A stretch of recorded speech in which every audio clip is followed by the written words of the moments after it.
Jennifer Aniston has long been a beacon of resilience and authenticity in the ever-evolving landscape of Hollywood. At 56, the actress who rose to global fame through her iconic role as Rachel Green in Friends continues to captivate audiences with her talent, poise, and unapologetic candor. In a recent interview with Harper's Bazaar UK, Aniston delved deep into the pervasive issue of ageism that plagues the entertainment industry, particularly for women. She didn't hold back, labeling those who perpetuate outdated stereotypes as schmucks, and emphatically declaring that the notion of an expiration date for women in the spotlight is not only archaic but entirely obsolete. The conversation began with Aniston reflecting on her own journey through the decades in an industry notorious for its youth obsession. The societal idea of an expiration date just doesn't exist anymore. It's an old ideology, she stated firmly.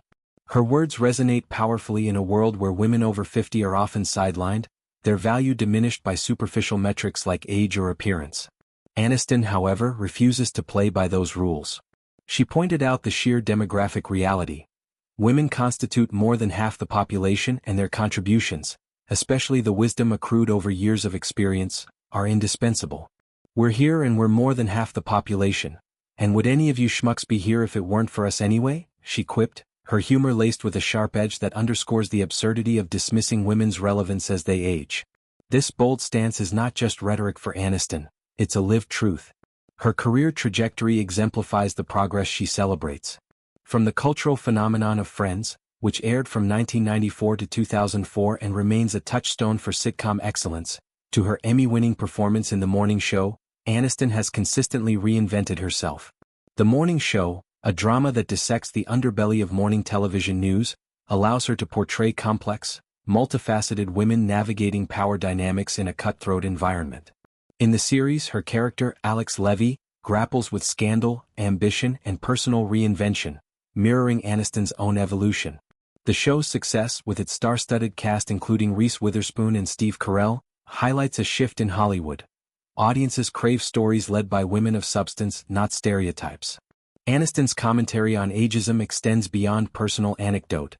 She highlights tangible advancements in the film world. The wisdom older women have to contribute is quite extraordinary, and it's one of the areas where we've seen genuine progress in the film world, she noted. Indeed, recent years have seen a surge in roles for women over 50. Actresses like Meryl Streep, Helen Mirren, and Viola Davis continue to dominate award seasons with performances that defy age-related expectations. Films like The Intern, 2015, where Aniston starred alongside Robert De Niro, and more recent hits such as Book Club, 2018, demonstrate a growing appetite for narratives centered on mature women finding joy, love, and purpose. These projects not only entertain but also normalize the idea that women's stories don't end at menopause, they evolve. Yet Aniston's path hasn't been without its thorns.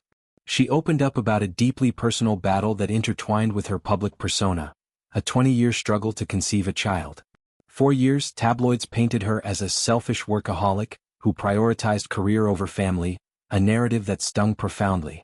They didn't know my story, or what I'd been going through over the past 20 years to try to pursue a family, because I don't go out there and tell them my medical woes, she revealed.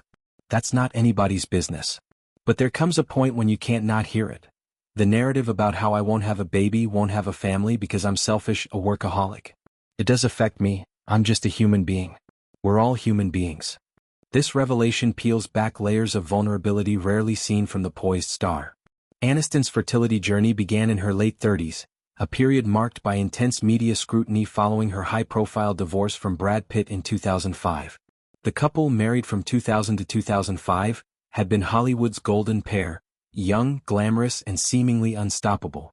Their split, fueled by rumors and the subsequent romance between Pitt and Angelina Jolie on the set of Mr. and Mrs. Smith, thrust Aniston into a maelstrom of speculation. At 35, she was already facing societal pressures about motherhood, with headlines questioning why she hadn't started a family. The irony? She was desperately trying, enduring rounds of in vitro fertilization (IVF), acupuncture, Chinese herbal teas, and every alternative therapy imaginable.